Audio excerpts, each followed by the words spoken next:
Greetings from Baker's Green Acres. I'm Mark. Hey, I want to give you a briefing on what's going on. Today's the 19th of August. It's a Sunday afternoon. It's like 6:30 in the evening. Been trying to get this pounded out all day, and there's just always one thing that's been holding me up. So I'm going to try to do this. All right, I got some news, and I want to go through it as quickly as I can. I sent a letter to Keith Cray, who is the new director of the Department of Natural Resources, and it's dated August 1st, 2012. Here it is right here. It's on the official Baker's Green Acres letterhead. Kind of a long letter, and we're going to post that so you can go to bakersgreenacres.com and read what we sent to him. Our request was that he rescind the order immediately, and then we went through all the reasons why it was unconstitutional and illegal and unlawful, and why he should do his duty.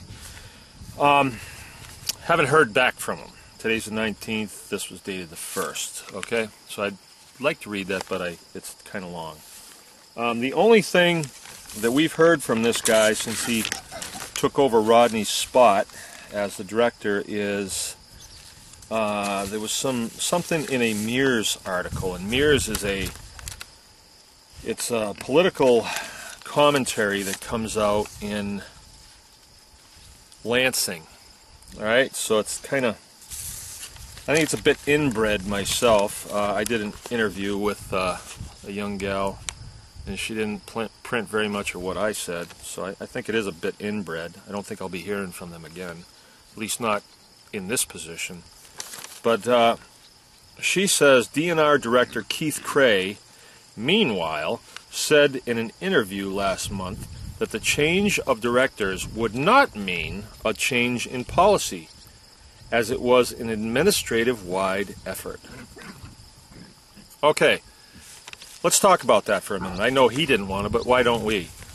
Rodney was relieved from a cabinet-level position, and now he's in charge of green spaces, whatever that is. They made up a job for him. Great. Okay? You can call it anything you want, but it's a firing. That's all there is to it. And then this guy was put in his place. Now, if Rodney was fired, and this guy was put in his place, why would he not change policy? Goes on, the invasive species order was not a DNR issue. It wasn't. It was an administration's position. It was an administration's position. Probably means the administration's position. Probably referring to the governor's office. All right? So we were very firm that the absence of adequate regulation, then those swine are invasive species, said Cray. Kind of a broken sentence. But he says there's inadequate regulation to deal with these so-called feral swine that are running all over the place. Whoa, there they are now. Oh, those are my pigs. See, they're behind fences. That means they're not they're not feral because they're behind my fences. Or maybe I'm on the wrong side of the fence. I don't know. Inadequate regulations. I believe that the legislature passed a law that states that feral swine can be shot on sight here in the great state of Michigan. We have lots of people here, like I've said, that like to shoot stuff in the woods. And I think if we had between 5,000 and 8,000 animals running around, it would be a blessing to a lot of people because they love to shoot stuff. All right? Any time, 365 days a year. I guess the only restriction is not at night. I don't know why. All right, so Keith is saying that there's inadequate regulation on those animals. I think shoot on sight is a pretty good one. And then he says, this kills me. He says, we will continue to implement it in a thoughtful and deliberative manner. Isn't that eloquent? Thoughtful and deliberative manner. I guess that's not what they've been doing up till now, so maybe we'll have like a focus group and decide who should shoot your pigs for you, whatever, I don't know. All right, that's it. We haven't heard anything from Keith Cray. Sent a letter to him. Government official getting back to us. Probably not. All right, Rodney. Let's talk about Rodney. Relieved from a cabinet level position, as I said, thrown under the bus. It looks to us like the governor has developed a taste for his own.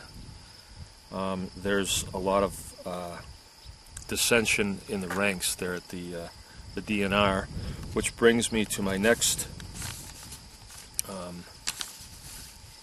point to brief is depositions. This week, Thursday and Friday, we will be engaged in round 1 of depositions in Lansing, Michigan. That means that we get to summons folks from the DNR or the MDA, or really from any place that we want, into a setting, usually an office, where our lawyers will be, and a stenographer, and a guy running a videotape, and a sound man. And the lawyers get to ask them some pretty pointed questions, and they are under oath. That's the real bugger of it, it's being under oath, you know. So, round 1, we're going to tell you who we've deposed, somewhat anyway. Rodney Stokes, the ex-director of the DNR, and yours truly will be in the room, so I'll get to witness this firsthand, and this is this coming Thursday, all right? And the other person of interest is Dr. Nancy Frank, and she is a member of the MDA and R, MDARD they call it, MDARD. And she's a real expert. She's a PhD in something or other. So she's a real smart gal, and she's going to tell us all about pigs. And what's interesting to note there, it's kind of like mathematics. You can get on the stand and testify that 2 + 2 is 5. But the law has absolutes as well, you know. And 2 + 2 = 5 would be a lie. And if you're under oath, that means perjury. That means So this should be really interesting, and we're looking forward to it. Round 1 here. The other 2 guys are going to be experts from the university that helped to draft this declaratory ruling. We think that the DNR took what they said totally out of context, and they will have their day in court, as it were. All right. I kind of feel sorry for Rodney Stokes because he did his duty. He did what the governor wanted him to do, which was continue the pig agenda from the last administration. You know, remember them were the evil Democrats. Now we have the evil Republicans, and Rodney did his job, and the governor has thrown him under the bus. Another interesting note is Keith Cray has been lateraled over from the Department of Ag. Highly unprecedented.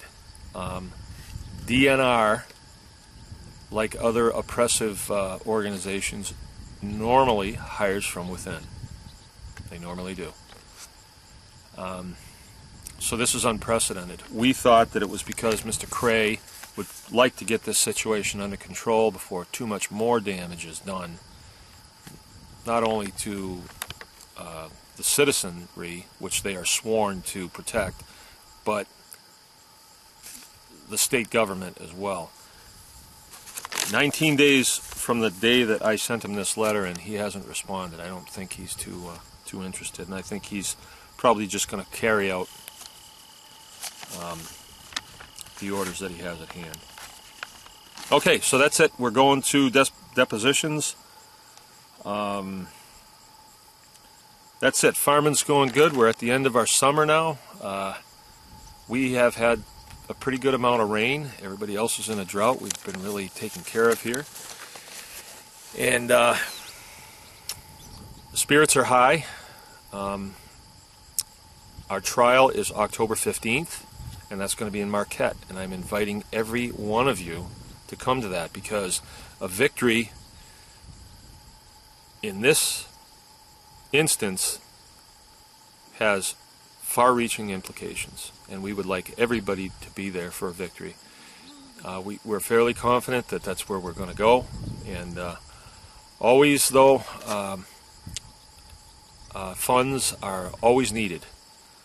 We go into these depositions, and I got to pay 2 lawyers and a lobbyist and a lot of hotel rooms and stuff like that, and we're back short of cash again. So I'm going to call on some of you guys out there I know that have deep pockets and are patriots. We need the dollars. We need the dollars to make this happen, and please make that happen soon.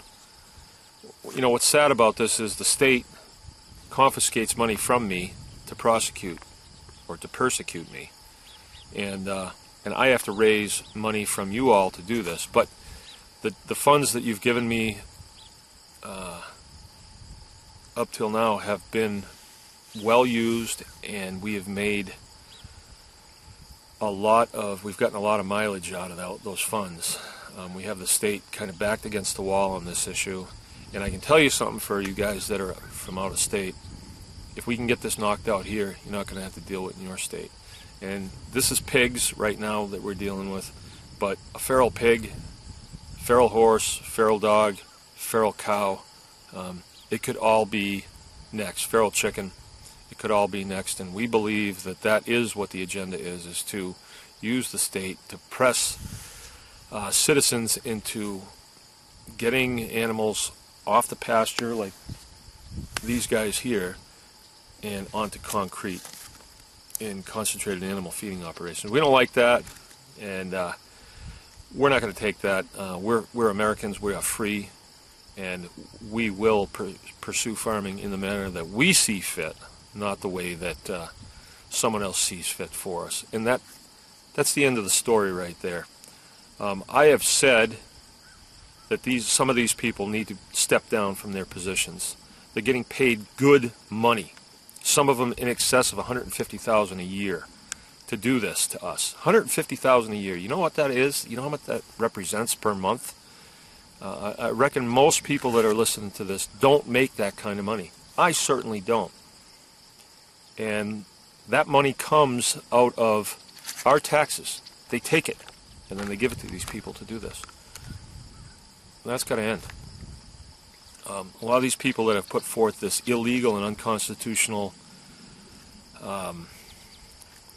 policies or rhetoric that they've put, they need to be called on the carpet, and we need to take those jobs back from them and give it to people who will do the jobs that they're getting paid for. And that's to propagate agriculture, propagate business, and bring prosperity back to the state of Michigan, not the other way around. Don't make us poor. If you want to do that to us, all the while you're making 150, 180 grand a year, we don't like that, and we're not going to put up with that. That's a promise. Remember, anyone can farm. I wish you would.